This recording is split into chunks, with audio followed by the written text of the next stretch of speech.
Openly লাথি মেরে একটা বিড়ালকে হত্যা করা হয়েছিল। ন্যায় বিচারের স্বার্থে উক্ত আসামিকে অতি দ্রুত গ্রেফতার করার জন্য বিজ্ঞ আদালত থেকে ওয়ারেন্ট ইস্যু করা হয়েছে। আদালত আদেশ দিয়েছে যেন গ্রেফতারি পরোয়ানা জারি হয়, একটা ওয়ারেন্ট ইস্যু করা হয়েছে। বেসিক্যালি ১-২-২০২৫ তারিখে আমরা দেখেছি যে মোহাম্মদপুরে একটা ঘটনা ঘটেছে, যেখানে ওপেনলি লাথি মেরে একটা বিড়ালকে হত্যা করা হয়েছিল, যেটা বেসিক্যালি প্রাণী কল্যাণ আইন বলেন, বাংলাদেশের পেনাল কোডের ৪২৮ ধারা বলেন, সবকিছু অনুযায়ী কিন্তু অপরাধ। দ্যাটস ওয়াই কিন্তু আমাদের এই যে নাফিস আপু, উনি বাদী হয়ে মামলা করেছেন বিজ্ঞ সিএমএম ২৭ নম্বর আদালতে, এবং কি ১-২-২০২৫ তারিখের যে ঘটনাটা ঘটেছিল সেটা বিজ্ঞ আদালত কিন্তু তদন্ত দিয়েছিল পুলিশকে।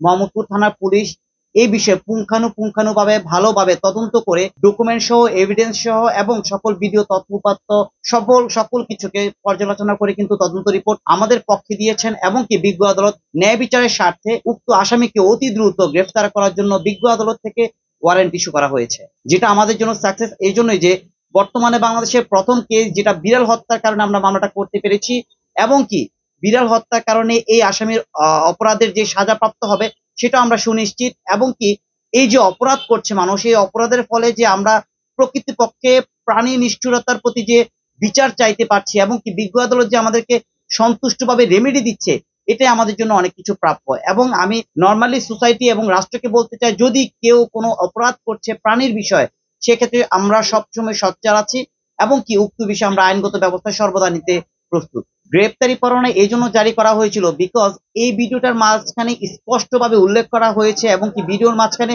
স্পষ্টভাবে দেখা গিয়েছে যে কিভাবে লাথি মেরে এই বিড়ালটাকে মারা হয়েছিল, যেটা বেসিক্যালি একটা বিড়াল বিদায় হয়তোবা সে নিজে আইনগত ব্যবস্থা নিতে পারেনি, বাট একটা মানুষ যদি হতো, যেহেতু মানুষ এবং বিড়ালের মাঝখানে পার্থক্য আছে, দ্যাটস ওয়াই এই বিড়ালের পক্ষ হয়ে কিন্তু আমরা এগিয়ে এসেছি, এবং কি বিজ্ঞ আদালতে এই ভিডিওটা দেখে তার মনেও কিন্তু অবশ্যই সংক্ষুব্ধ হয়েছে যে বেসিক্যালি এই প্রাণী যদি কথা বলতে পারতো, প্রাণী বলতে পারতো যে কতটা কষ্ট করে তাকে মৃত্যু সজ্জায় পর্যন্ত নিয়ে যাওয়া হয়েছিল। দ্যাটস ওয়াই কোর্ট কিন্তু সন্তুষ্ট হয়ে সমন না দিয়ে ওয়ারেন্ট দেওয়া হয়েছিল উক্ত আসামির বিরুদ্ধে।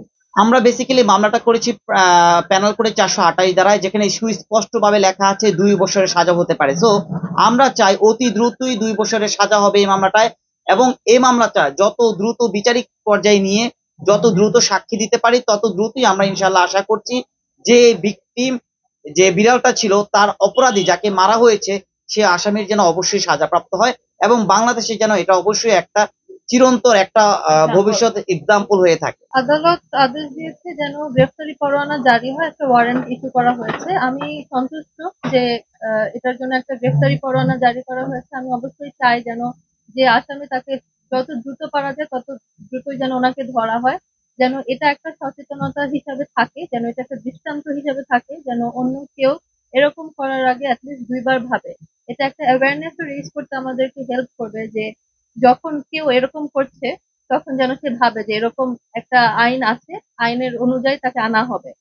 অলসো আমি এটাও বলতে চাই যে পশু পাখি আর মানুষের কিন্তু কোএক্সিস্ট করে থাকা শিখতে হবে, তাই না? আমরা তো পৃথিবীতে একসাথে, আমরা চাই যেন আমরা একসাথে থাকতে চাই। এটা হয়তো মানুষ ভুলে যাচ্ছে, আমাদের মনুষ্যত্বটা কমে যাচ্ছে।